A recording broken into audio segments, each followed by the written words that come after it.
de ces jours. Je vous remercie. Honorable Jean-Marc Kabound, nous vous découvrons aujourd'hui chef de parti, que vous avez déjà été, même à titre intérimaire, mais aujourd'hui c'est votre propre parti. Est-ce que c'est dit clairement que entre vous et l'UDPS, c'est fini, le mariage est cassé? Il n'y a pas à redire là-dessus, M. Kamanda. C'est clair que j'ai créé un parti politique ensemble avec des amis et je n'ai pas mâché de mots pour vous dire que ce parti se classe dans l'opposition contre le régime Tshisekedi, a débouché l'UDPS qui a lamentablement échoué dans le contrat social que nous étions engagés à accomplir avec le peuple. Donc c'est fini, il n'y a plus rien à espérer là-dessus.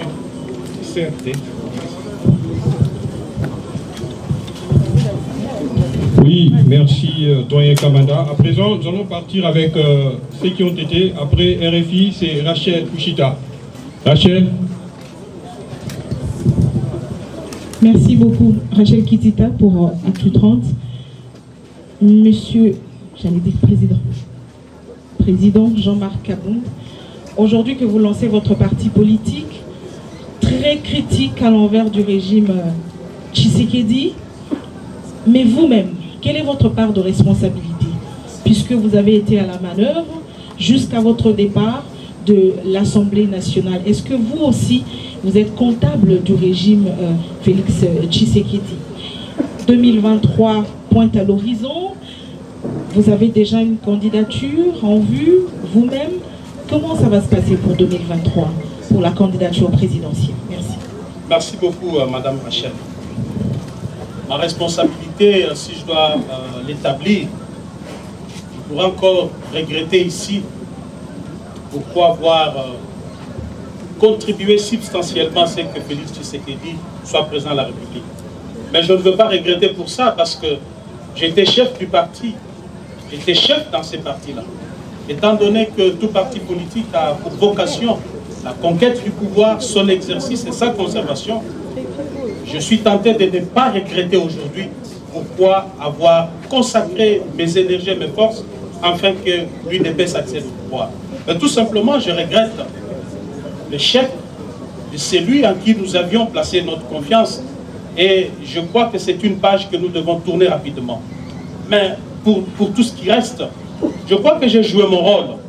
J'ai joué mon rôle en tant que responsable dans le 4000 pour rappeler chaque fois à notre ami qui est aujourd'hui président de la République les bien fondés de notre combat. Je n'ai pas été quelqu'un qui le flattait. Il peut l'attester lui-même que je lui disais ce qu'il ne voulait pas entendre. 9 fois sur 10, je lui disais régulièrement non. Ça voudrait dire que j'étais conséquent avec moi-même. Je dois vous dire que j'ai été opposé à plusieurs dossiers, opposé à plusieurs propositions ou à plusieurs décisions de gouvernance de M. Félix Tshisekedi. C'est notamment le dossier RAM. J'ai été farouchement opposé, mais qu'est-ce que je pouvais faire parce qu'on était dans un régime, on était dans un système. Devrais-je sortir pour dire au peuple que voilà, je suis contre ce qui est fait là-bas? Vous, les journalistes, vous aurez dit crier à l'amateurisme. Comment il est là-bas et puis il vient nous dire qu'il est contre. Pourquoi il ne démissionne pas? J'ai été opposé à plusieurs dossiers. Je viens d'évoquer ici les dossiers élections. Quand j'ai appris tout simplement qu'un plan s'est tissé autour du président Félix pour gagner 2 ans de glissement, remettre tout le monde dans la gestion, les affaiblir, puis organiser des élections où la tricherie était en train de se préparer, parce que beaucoup se vantaient déjà d'avoir la CENI et la Cour constitutionnelle. J'ai dénoncé cela. Je lui ai dit que ceci ne cadre pas avec notre vision. J'aimerais bien, parce que j'étais même chantre de la conservation du pouvoir par l'UDPS jusqu'au retour de Jésus-Christ. C'est moi qui le disais. Mais je ne le dis pas par des mécanismes frauduleux. Il n'y a qu'un seul mécanisme pour conserver le pouvoir, c'est rencontrer les besoins du peuple. Accomplir la partie de son contrat. Je le lui ai dit, Je lui ai dit, Monsieur le Président, je suis actuellement chef du parti. Tout ce que moi je vous demande, donnez-moi le bilan. Aux prochaines élections, je vous donne une majorité. Mais s'il n'y a pas de bilan, il ne faut rien espérer. Je ne ferai pas de la magie. Je le lui ai dit. C'était en privé. Malheureusement, je ne pouvais pas sortir, convoquer la presse pour dire, voilà, je viens de dire au président Tshisekedi ceci ou cela. Madame, je crois que je sors de cette histoire avec une conscience tranquille pour avoir joué complètement mon rôle d'un véritable Tshisekediste. Et le fait même que j'avais décidé de démissionner, de quitter le pouvoir, est un signe clair que je n'étais pas d'accord avec la gestion du pays par Félix Tshisekedi et par ricochet. Je ne peux pas regretter quoi que ce soit parce que je n'ai aucune responsabilité à porter là-dessus. Par rapport à 2023, Madame, nous venons de créer un parti politique. Ce n'est ni un parti de mallette, moins encore un parti qui accompagnera XY. C'est un parti qui a vocation, d'abord un parti qui est créé sur base d'une vision, une vision claire, d'un ancien opposant qui a été au pouvoir, qui redevient opposant avec toutes les expériences possibles de l'opposition et de la gestion. Alors, en tant que parti politique, notre objectif serait de conquérir le pouvoir pour concrétiser notre vision. Je vous ai dit ici que notre vision, je l'ai même résumée. Je l'ai résumée. Elle consiste en quoi? La réformation de l'homme congolais. Hein? La refondation de l'État. Nous considérons l'État comme la superstructure sans laquelle aucune société moderne ne peut être battue. Sinon, vous allez vivre dans une jungle comme on est en train de le vivre.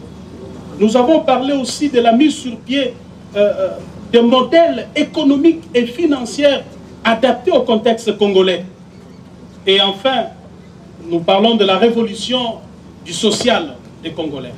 Vous allez voir que le social du Congolais, que beaucoup de politiciens, des candidats présidents vont vous brandir demain dans leur campagne pour dire, voilà, nous allons construire des routes, nous allons construire des hôpitaux, nous l'avons relégué à la fin. Parce que nous estimons, dans l'Alliance pour le changement, que la priorité des priorités, le vrai problème dans ce pays, c'est d'abord l'homme congolais, mais ensuite, l'absence de l'État comme superstructure sur laquelle doit être bâtie toute vision, tout projet de société. Sans un État, rien ne peut être fait. Donc l'État que moi je suis en train de viser ici, c'est le Léviathan. L'État, c'est la force qui écrase tout. L'État, on ne l'affronte pas. L'État, on ne le défie pas. L'État n'a peur de personne. C'est la force. L'État couvre tout le monde. Les chefs de l'État, sa famille biologique, ses amis sont tenus par l'État. Il n'y a personne qui peut se substituer à la place de l'État ou être au-dessus de l'État. C'est ça notre vision. Nous estimons que demain, nous allons imposer cela. Et l'État, parce que vous le savez bien, c'est une fiction juridique.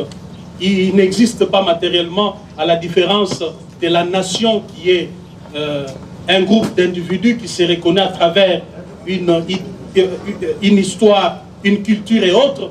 Mais l'État, lui, il est invisible parce que c'est une fiction. Mais il existe matériellement à travers des instruments de puissance. Et ces instruments de puissance, nous les avons classés en 6. C'est l'armée, la police, les services de sécurité, la justice, l'administration et les relations étrangères. Voilà ce que nous pensons, madame. Avec cette vision, avec ces projets, nous ne comptons pas accompagner quelqu'un. Nous allons nous battre en 2023 pour la conquête du pouvoir au sommet jusqu'en bas. Nous invitons à présent Top Congo FM avec Juno Rema. Honorable, bonjour. Bonjour. Ma question, vous avez dit tantôt que vous allez combattre ce régime. Vous considérez qu'il y a échec du combat que vous aussi vous aviez mené à l'époque. Est-ce que vous allez vous allier aussi aux autres qui sont opposants à ce régime pour pouvoir combattre ce que vous avez dénoncé ici comme fraude électorale? Merci. Merci beaucoup, madame, pour la question. Je crois qu'à ces niveaux des débats, nous devons être prudents et même faire un petit tour en arrière, parce que nous sommes en train, dans ces pays, malheureusement, de revivre l'éternel recommencement. Cet éternel recommencement voudrait dire quoi? Ceux qui sont au pouvoir, ils sont ennemis du peuple, et ceux qui sont dans l'opposition sont chouchoutés par le peuple, portés par le peuple. Ils composent un attelage mal assorti. Dès qu'ils accèdent au pouvoir, du coup, ils deviennent aussi des démons. Ceux qui étaient démons au pouvoir hier, par manque de résultats de ceux qui sont au pouvoir aujourd'hui, redeviennent saints, et c'est un cercle vicieux. L'Alliance pour le changement voudrait casser ces cycles infernal qui plongent le pays dans le désastre. Ça voudrait dire quoi, madame? Ça voudrait dire que toute alliance sera basée sur une vision. Toute alliance sera basée sur des idéologies. Notre parti, je vous l'ai dit, c'est un parti socialiste, de la social-démocratie. Donc, on voudrait bien savoir quelle est la vision politique de tel ou de tel, quelle est son appartenance idéologique, afin que nous puissions réfléchir sur ce que nous pouvons faire demain ou après-demain. Mais quant à l'attelage mal assorti, ce que les Kinois appellent Sanguissa Sanguissa, nous ne serons pas prêts à faire cela, parce que nous avons vu les dégâts que cela a causé au pays. C'est comme si on était dans une sorte de course à l'accession du pouvoir. Juste pour accéder au pouvoir, c'est partagé entre acteurs politiques, et du coup, on prend le peuple en otage, parce que ce n'est pas la vision qui guide l'action politique, mais plutôt les intérêts, notamment le partage de pouvoir, le partage du gâteau, bien entendu, et les intérêts que cela procure. Donc demain, l'AC va s'engager dans le processus électoral pour gagner les élections à tous les niveaux. Mais nous ne fermons pas la porte. Nos portes sont ouvertes pour des personnes crédibles, des personnes qui partagent les mêmes convictions que nous, des personnes qui ont la même vision que nous. Mais si tel n'est pas le cas, nous avancerons. Et maintenant, nous allons inviter JR Mokolo de CCTV pour sa question. Bonjour honorable. Bonjour. Je voudrais d'abord rappeler, vous avez rappelé tous les incidents, les incompréhensions qu'il y a entre vous et les chefs de l'État et sa famille politique, et surtout son entourage. Mais nous rappelons par exemple que l'incident, la goutte d'eau qui a fait déborder le vase, c'était votre intervention dans la solution des récivismes routiers que nous constatons jusqu'à maintenant. Parce que vous étiez indigné, vous avez estimé que vous devrez contribuer à mettre de l'ordre dans ces secteurs-là. Et ça vous a valu ce que ça vous a valu. Donc je ne sais pas, aujourd'hui on se rend compte, honorable Jean-Marc Aboud, que ces phénomènes en tout cas s'est accentué. Ces derniers temps, on a affaire à des mototaximens, par exemple, ils sont même à la base des accidents et ils se font justice. Dernièrement, il n'y a pas longtemps, sur la route des poids lourds, ils ont brûlé la Jeep de quelqu'un qui n'était même pas fautif dans cet accident-là.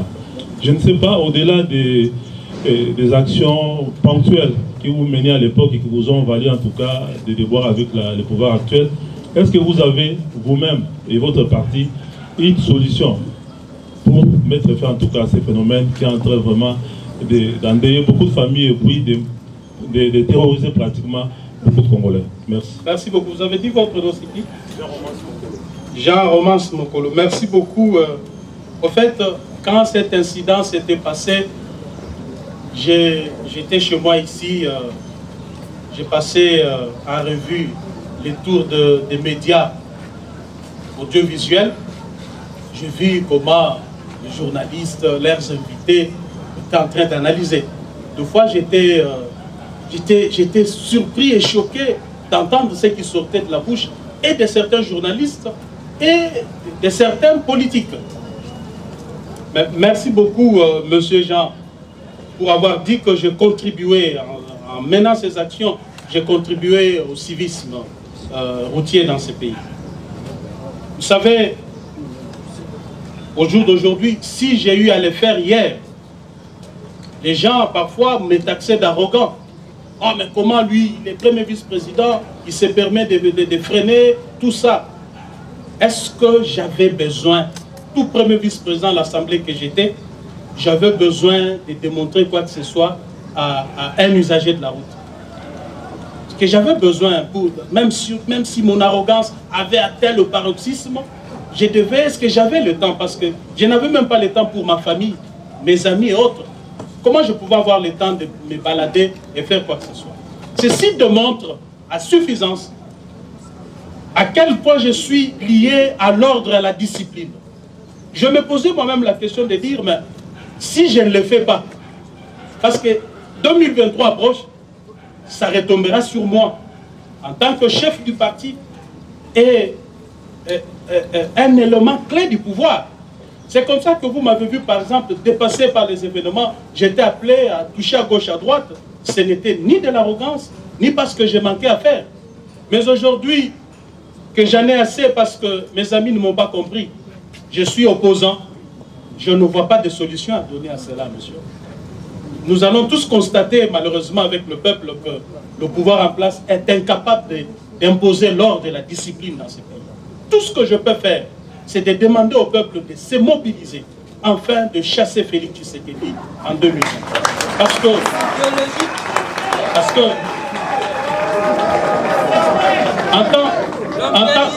en tant qu'opposant maintenant, je ne serai là que pour constater aussi, comme tout le monde, je ne me permettrai jamais de descendre même pour faire une petite remontrance à un chauffeur, n'est-ce pas?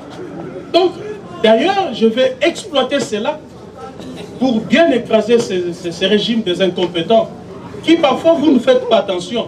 Comment voulez-vous? Un jour j'ai dit au président Félix Tshisekedi, Monsieur le Président, faisons un petit rappel. Notre leader Maximo, Feu Etienne Tshisekedi, il est élu Premier ministre, ou 2 fois nommé par Mobutu.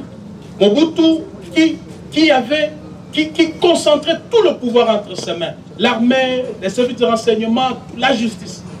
Mais M. Tshisekedi, à partir de chez lui, à la 10e rue, était capable de lancer un message, de dire, demain, tout celui qui a pris un bien de l'État, qu'il vienne le remettre. Et on a vu comment les frères à Mobutu, les Ngwandi, avaient peur de ces messieurs qui n'avaient pas tout le contrôle du pouvoir. Mais comment ça fait-il que l'UDPS maintenant accède au pouvoir? Il a tous les instruments de puissance entre ses mains. Mais nous sommes incapables d'assurer ne serait-ce que la circulation routière. Nous sommes incapables juste de mettre la propriété sur la voie publique, juste curer les caniveaux.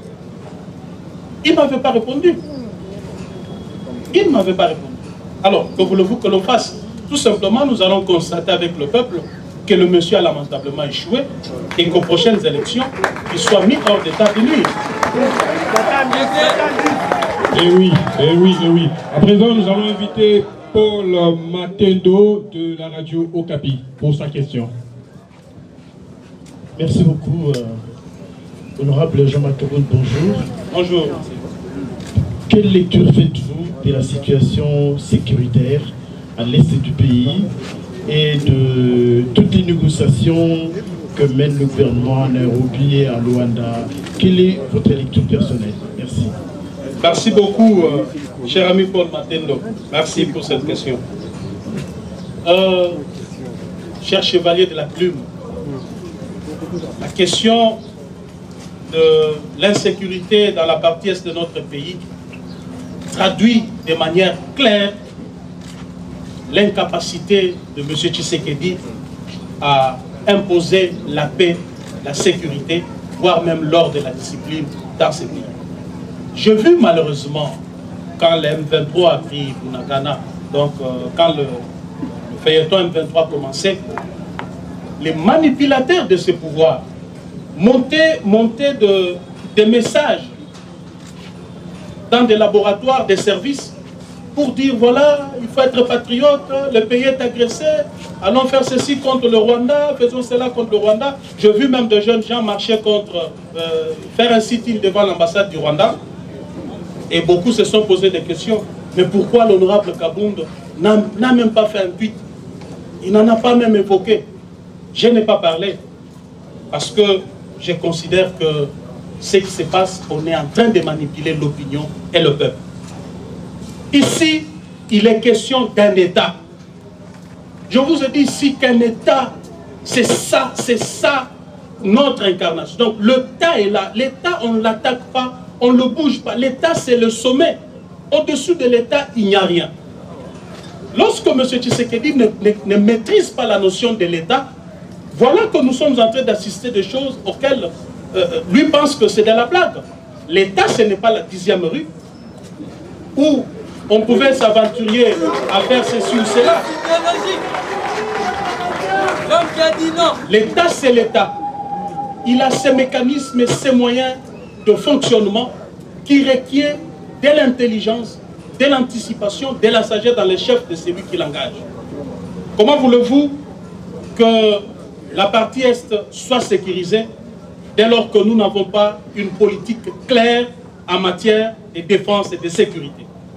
Dès lors que nous n'avons pas, le régime Tshisekedi jusqu'à aujourd'hui n'a investi rien, ni dans l'armée, ni dans la police. Comment voulez-vous que l'on puisse faire face à des nations autour de nous qui, d'ailleurs, sont en train de faire des efforts dans ce domaine? Donc aujourd'hui, le peuple congolais, plus particulièrement dans la partie Est, est sacrifié du fait que Félix Tshisekedi n'est pas en mesure d'imposer la paix dans cette contrée. On voudrait dire que le Rwanda agresse le Congo à travers le M23. C'est bon bien. C'est bon bien parce que la scène internationale, elle est ce qu'elle est. Ne pensez pas que nos voisins, tels qu'ils nous entourent là, ce sont nos amis. Ils sont en même temps amis, ils sont en même temps ennemis. C'est ça les relations internationales. Les pays sont des acteurs sur cette scène. Ils n'ont pas d'amis, ils n'ont pas d'ennemis. Mais ce sont de monstres froids. Alors, on a 9 voisins, on a 9 amis et 9 ennemis en même temps. Aujourd'hui, nous parlons du Rwanda. Mais demain, ça peut être Brazzaville. Pour mine de rien, il y a une histoire et il nous déclare la guerre. Demain, ça pourrait être l'Angola. Pour un petit accrochage, l'Angola se décide. Il nous déclare la guerre. Que sera le Congo? Que sera son peuple? Si nous sommes en train aujourd'hui de nous lamenter parce qu'un groupe armé, soutenu par le Rwanda soit-il, est en train de semer désolation dans toute la partie est du pays. Mais si alors demain, un État nous déclarait la guerre, ou encore je voudrais aller plus loin, si c'est le Rwanda lui-même qui se décide alors de dire, voilà, je ne vous fais pas la guerre à couvert, je vous déclare la guerre. Donc nous allons fuir ces pays, n'est-ce pas? Nous allons donc fuir ces pays. Nous irons faire nos marches de soutien au FARDC en dehors de ces pays. Moi, je pense qu'au lieu de faire des marches de soutien au FARDC, nos FARDC n'ont pas besoin de soutien des civils. Surtout pas dans les réseaux sociaux, à travers des tweets, à travers des messages. C'est une aliénation de tout un peuple. En lieu et place de faire des marches de soutien au FARDC, en lieu et place de marcher contre l'ambassade du Rwanda, je crois que le peuple congolais aurait bien décidé de marcher contre Tshisekedi et son gouvernement pour exiger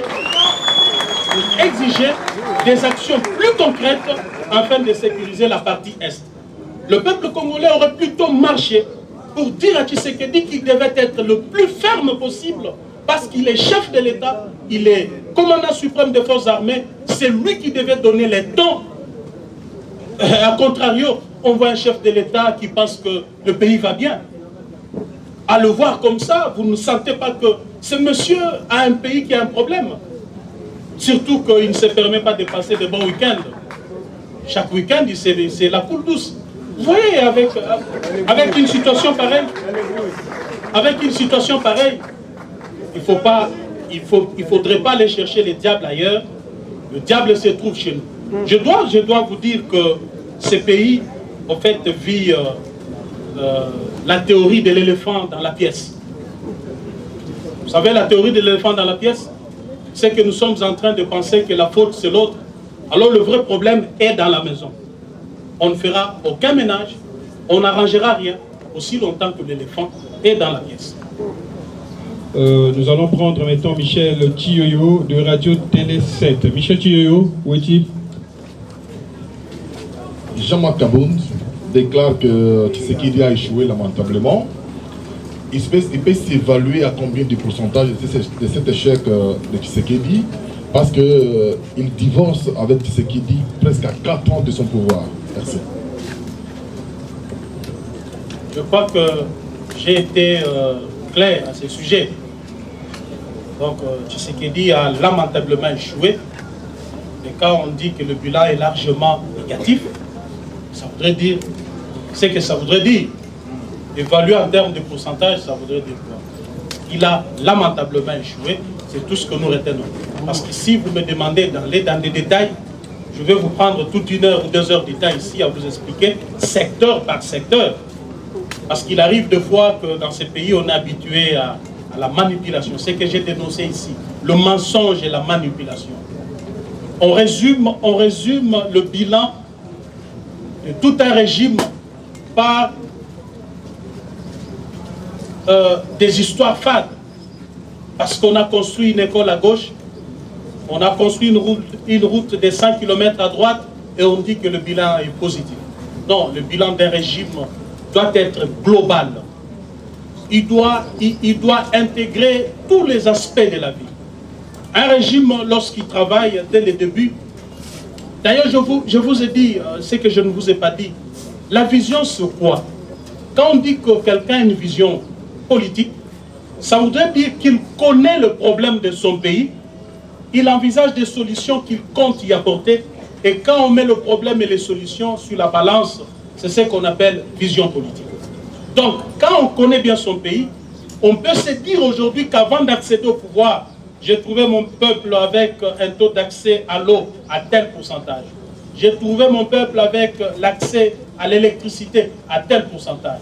J'ai trouvé mon peuple avec l'accès aux soins de santé de qualité à tel pourcentage. J'ai trouvé mon peuple avec l'accès à un logement décent à tel... Tout ça, ça fait partie de la globalité de la vie dans une nation. Et quand on évalue un régime, on l'évalue de manière globale. Pas sur base de 10 km de route ou de 2 écoles construites à gauche à droite. Je trouve que ça, on est habitué. On est en train de flouer le peuple. Et ça, c'est depuis la nuit des temps. Que chaque fois qu'un régime est là, on vous brandit une école construite à gauche.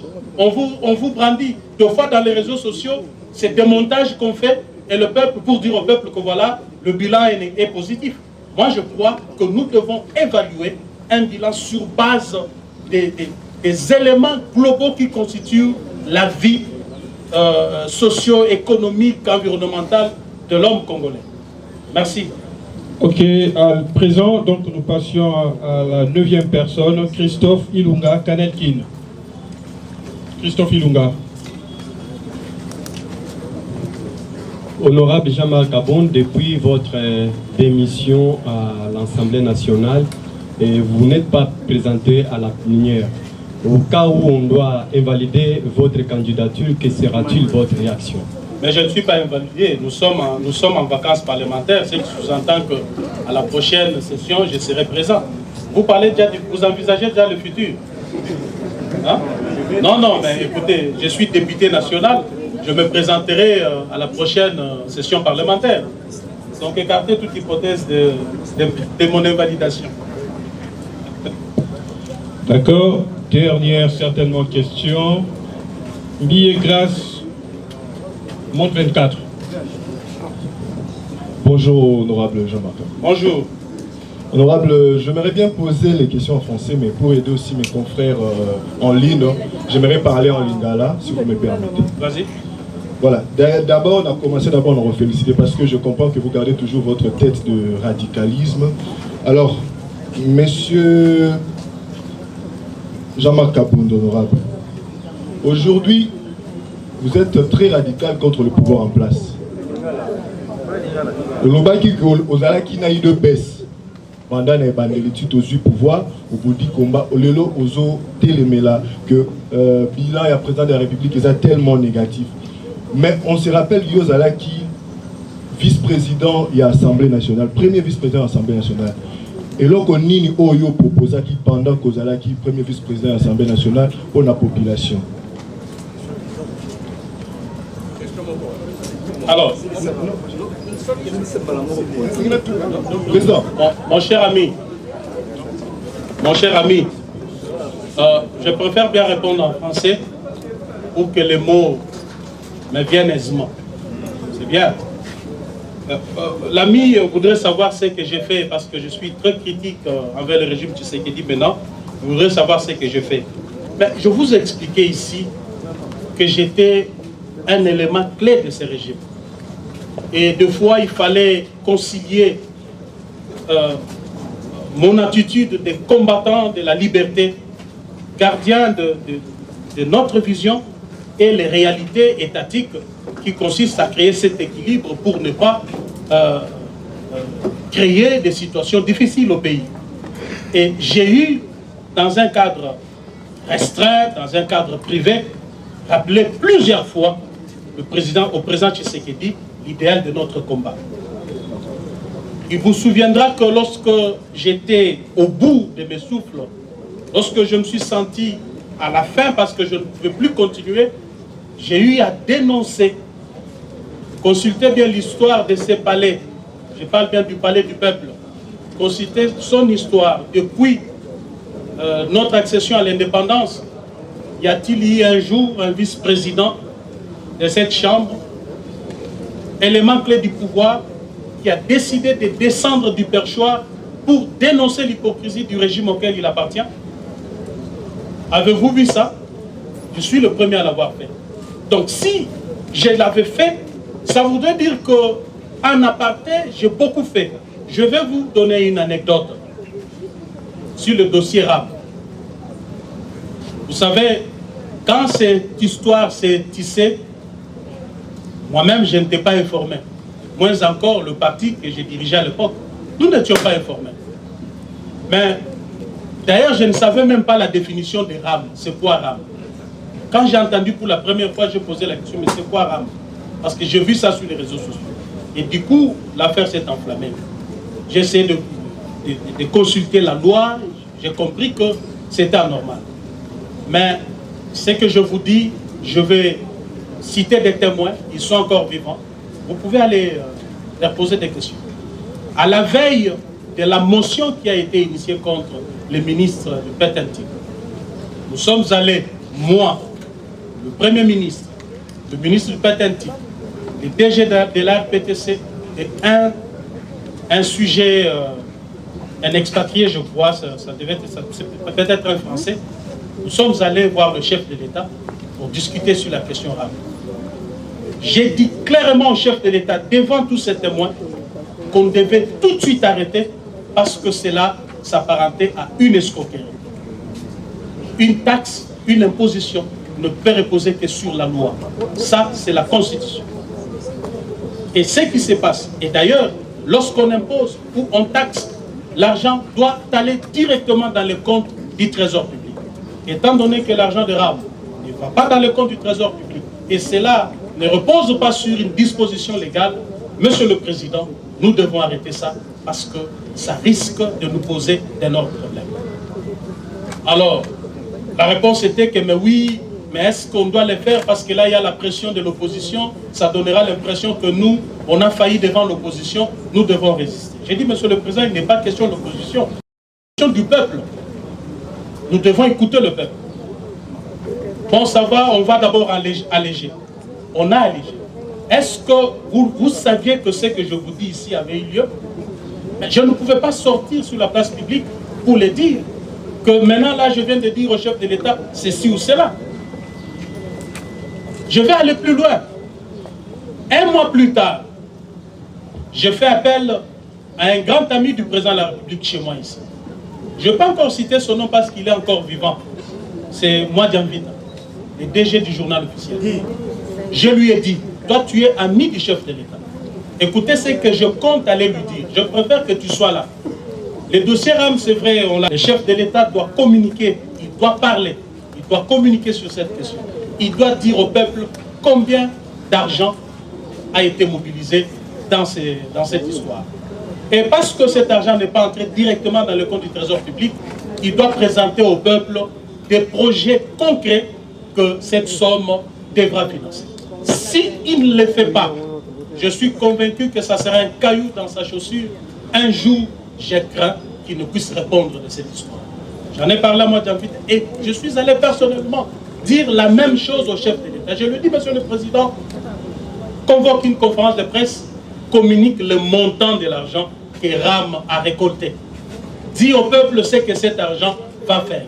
Non seulement les dire, mais pour moi je propose même qu'il y ait des projets concrets déjà entamés que vous allez devoir montrer au peuple que voilà, j'ai entendu de montants, 300 millions, 350, 500 millions, je ne sais pas. Mais vous dites, si c'est 300 millions, voici tel projet va nous coûter 30 millions, voici tel projet va nous coûter 40 millions, voici 100 millions, et l'affaire RAM est terminée. Si vous ne le faites pas, je crains qu'un jour, vous puissiez courir derrière le barreau dans ces dossiers. Mes chers amis, avez-vous entendu que dans un régime, depuis notre accession au pouvoir, quelqu'un a dit ça à un président de la République, son bras droit lui a dit ça? Je suis parfois l'unique dans ces pays qui a eu le courage de dire au chef de l'État des choses impossibles. Il y a beaucoup de choses que je ne peux pas vous dire ici. Je lui ai dit beaucoup de choses. Et curieusement, ça créait un fossé entre moi et lui. Tellement que les divergences étaient devenues des tailles.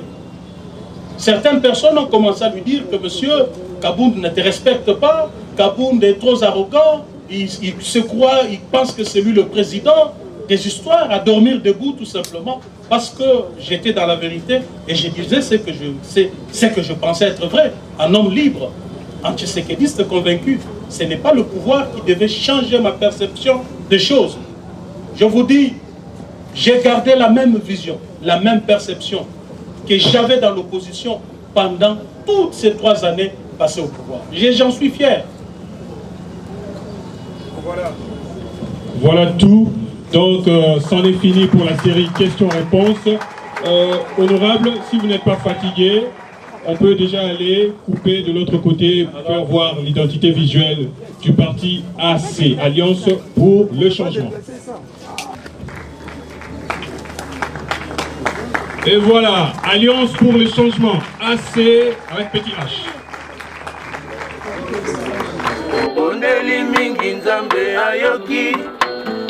Atindeli biso Alliance pour le changement. Ndenge atindaka Moïse na Israël. Jean-Marc Kabound à Kabound. Jean-Marc Kabound est revivant. Incarnation ya Etienne Tshisekedi. Oya ponaki na bomoi na ye. Na ebisi bino mabomba miya.